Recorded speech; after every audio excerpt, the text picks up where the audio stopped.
Indo British advanced pain clinic నొప్పి మాయం surgery దూరం ఫర్ అపాయింట్మెంట్స్ 9155515563.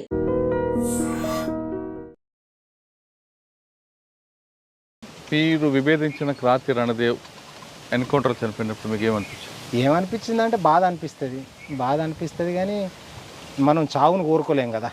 ఒక వ్యక్తి ఎవరైనా మనకు ఆయన మన వర్గశత్రువు కాదు, మా మధ్యలో ఉన్నటువంటి మిత్రువైరుధ్యం అంతే. మా సిద్ధాంతం లోపల కూడా మిత్రువైరుధ్యం శత్రువైరుధ్యం అని ఉంటుంది అన్నట్టు. శత్రువైరుధ్యాన్ని ఒక రకంగా సాల్వ్ చేసుకుంటారు, మిత్రువైరుధ్యాన్ని ఒక రకంగా సాల్వ్ చేసుకుంటారు. మిత్రవైరుధ్యాన్ని మాటల రూపకంగా సాల్వ్ చేసుకుంటారు. శత్రువైరుధ్యం చంపడం మూలంగానే సాల్వ్ అవుతుంది అన్నట్టు. ఇప్పుడు అంటే ఇద్దరి మధ్య ఉన్నది కేవలం మిత్రవైరుధ్యం. మీ ద్వారా చాలా మంది లోపలికి వచ్చారు అప్పట్లో మిమ్మల్ని చూసుకొని, చందా భూషణ్. అసలు మీకు ఎలా పరిచయం అయినా? మేము నాగలకొండ దళంలో ఉన్నప్పుడు నేను డాక్టర్ను. ఆయన కూడా డాక్టర్ అయ్యారు కదా. నేను బయటకు వచ్చిన తర్వాతనే నా బాధ్యత ఆయనకు పోయిందన్న. నేను డాక్టర్ను ప్లస్ టీచర్ను దళంలో.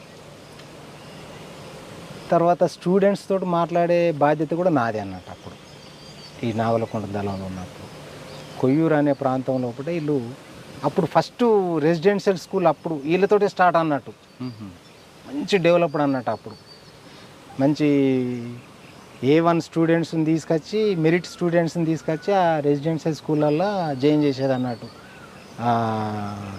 గ్రామీణ ప్రాంతంలో ఉన్నటువంటి హై స్కూళ్ళ నుంచి, ప్రైమరీ స్కూళ్ళ నుంచి, ఆ స్కూళ్ళ నుంచి చండభూషణం ఇంకా కొద్దిమంది వచ్చారు అన్నట్టు. వీళ్ళు మనం పోయి అక్కడ హాస్టళ్లకు, పోలీస్ స్టేషన్ పక్కకే హాస్టల్, మన దళం ఇట్లా ఈ పొదల దగ్గర సాటిన మీద దళం ఉంటుంది.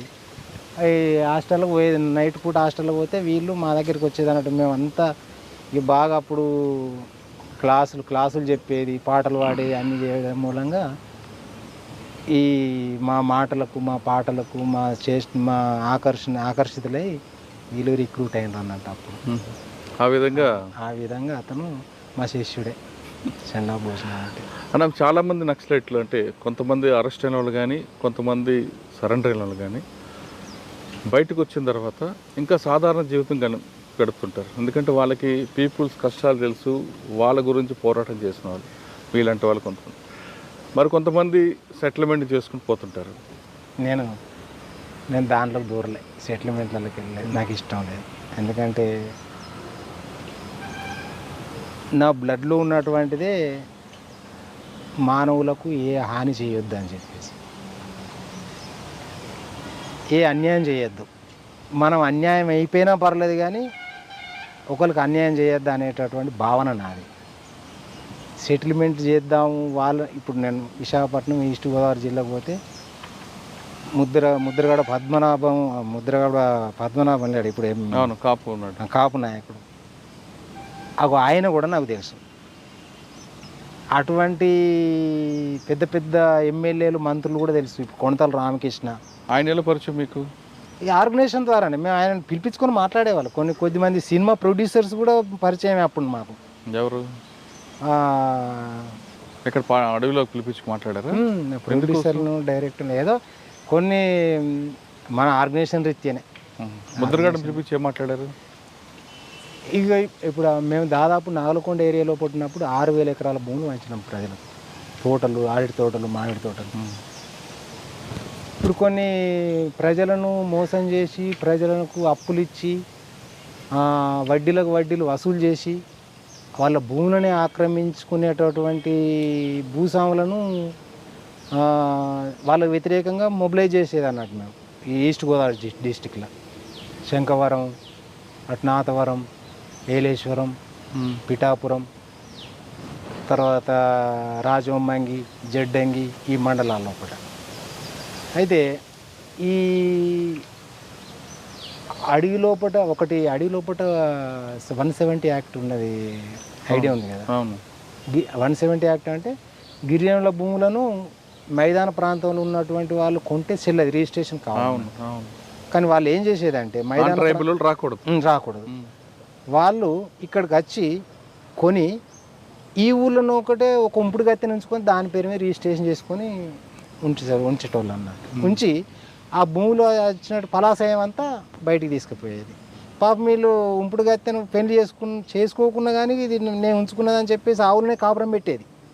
అటువంటి కోకొల్లులు అన్నట్టు అటువంటి సందర్భాల్లో ఆయన పిలిపించి కూడా మాట్లాడాను, ఒక 2-3 సార్లు మాట్లాడాను. కానీ ఆ పరిచయాల తర్వాత వాడుకోలేదు. నేను వాడుకోలేదు, నేను వాడుకోబుద్ధి కాలేదు, నాకు అటువంటి అవసరాలు వచ్చినా కానీ నేను పోలేదు. అన్న ఫైనల్గా చెప్పండి, మీరు చదువుకున్న టైంలో మీకున్న పరిస్థితుల అనుగుణంగా అంటే అమ్మా నాన్న వదిలిపెట్టడం, అక్కడ పరిస్థితులు, పోలీసు అక్రమ కేసులు ఆధార్ పట్టించాయి. మీరు చదువుకోకపోయినా మీకు ఒక సిద్ధాంతం, ఒక కమిట్మెంట్తో లోపలికి వెళ్ళారు, అక్కడికి వెళ్ళారు, ప్రజలతో వాళ్ళు ఒక అవగాహన తీసుకొచ్చేసారు. ఆ జనరేషన్ మారిపోయింది. ఇప్పుడున్న యువత కమిట్మెంట్ లేకుండా విచ్చలవిడిగా విలాసాలు తిరుగుతూ వాళ్ళ వ్యక్తిగత స్వార్థం కోసం పనిచేస్తూ, సరే వ్యక్తిగత స్వార్థం కోసమైనా మంచి పని చేస్తున్నారంటే అది లేకుండా విచ్చలవిడితనంగా వ్యసనాలు, విలాసవంత జీవితాలకి అలవాటు పడుతున్న వాళ్ళని చూస్తున్నప్పుడు ఏమనిపిస్తుంది? వాళ్ళకి ఏం మెసేజ్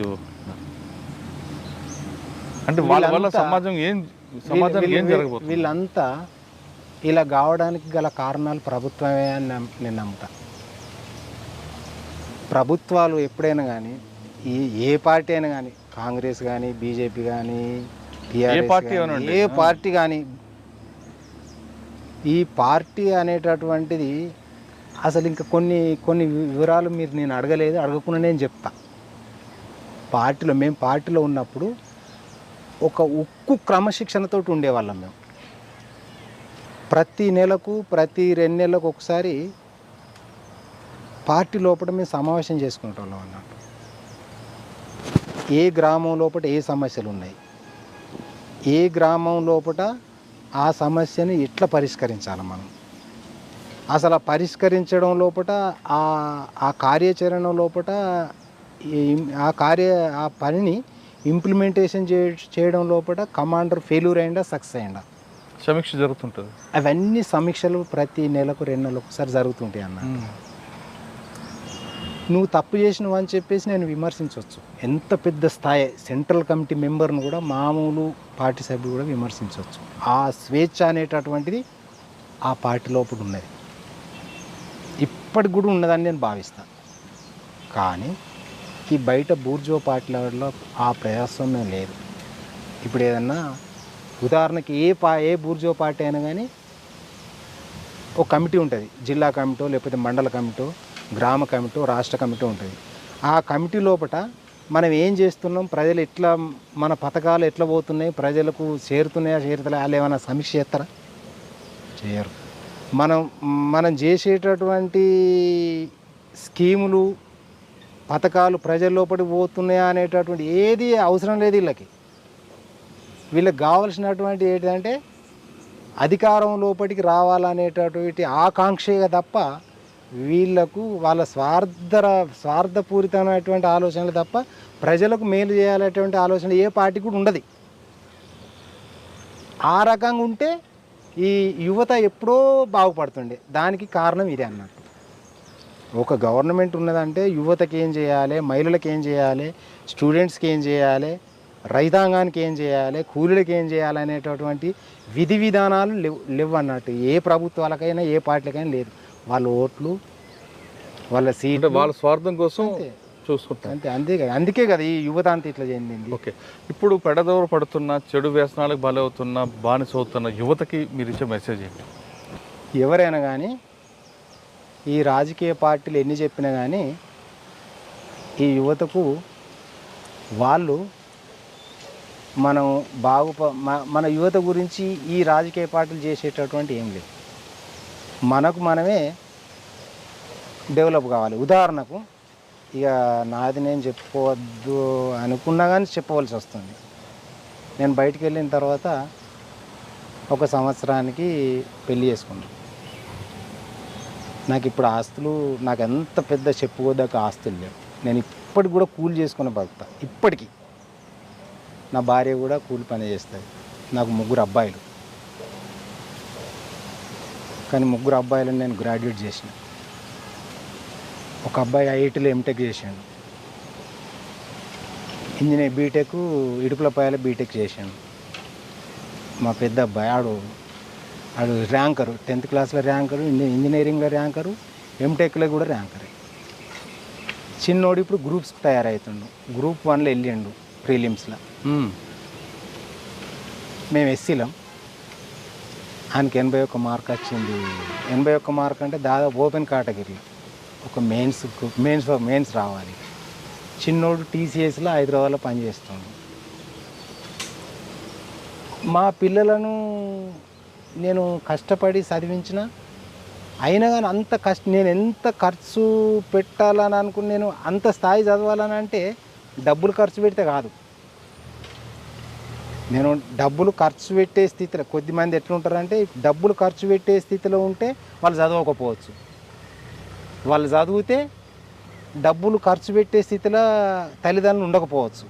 కానీ మా కుటుంబ నేపథ్యం ఏంటిదంటే నేను డబ్బులు ఖర్చు పెట్టలేనటువంటి స్థితి, కానీ వాళ్ళు చదివాను అంటే నేను వాళ్ళని అట్లా వాళ్ళ ఆలోచన విధానం అట్లా తయారు చేసిన.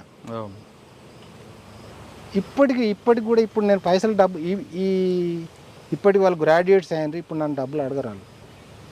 మా రెండో అబ్బాయి అయితే 10th క్లాస్ వాళ్ళకు, ఇంటర్మీడియట్ వాళ్ళకు మ్యాథ్స్, ఇంగ్లీషు, సైన్స్ ట్యూషన్ చెప్పి వాడు బతుకుతాడు. 4 సంవత్సరాలు అయ్యాడు లైబ్రరీలో. కాబట్టి వాళ్ళ గురించే మేము ఇక్కడ సిటీలో ఉన్నాం. మా ఇల్లును పొలాన్ని వదిలేసి వాళ్ళ గురించే కూలి చేసుకుంటూ సిటీలో ఉన్నాం. వాళ్ళు ప్రతిరోజు దాదాపు 16 గంటలు చదువుతారు నా పిల్లలు ఇప్పటికీ. అంటే తల్లిదండ్రుల వాళ్ళ బాధ్యత ఉంటుంది అన్నట్టు. ఇప్పుడు ఒక పిల్లలు ఉన్నారు అని అంటే పిల్లలు ఏం చేస్తుండ్రు ఏంటిది అనేది తల్లిదండ్రుల పెంపకం లోపలనే ఉంటుంది. తల్లిదండ్రుల పెంపకం ఉంటుంది, తర్వాత బయటి ప్రభావం కూడా ఉంటుంది అన్నట్టు. ఈ బయటి ప్రభావంతో వీళ్ళ పిల్లలు ఏ రకంగా ఉంటుండ్రు, వాళ్ళు ఏం చదువుతుండ్రు, ఏం చేస్తున్నారు అనేటటువంటి పర్యవేక్షణ లేకపోతే వాళ్ళు ఇబ్బడిగా పెరుగుతారు. ఇప్పుడు ఉదాహరణకి చెట్టు ఉన్నది, ఈ చెట్టు మనం వదిలేస్తే ముబ్బడిగా పెరుగుతుంది. కానీ మనం ఊతమిచ్చి చక్కగా పెరగాలని ఊతమిస్తే చక్కగా పెరుగుతుంది. మెయిన్ తల్లిదండ్రుల బాధ్యత. ప్రభావాలు ఉంటాయి, ఆ ప్రభావాలను మనం దాన్ని పట్టించుకోవద్దు. మనం ప్రభావాలు ఉంటాయి, ఆ చెడు ప్రభావాలను దూరం కొట్టి మంచి ప్రభావం లోపల పిల్లలను పెంచాలి. అది నా సందేశం.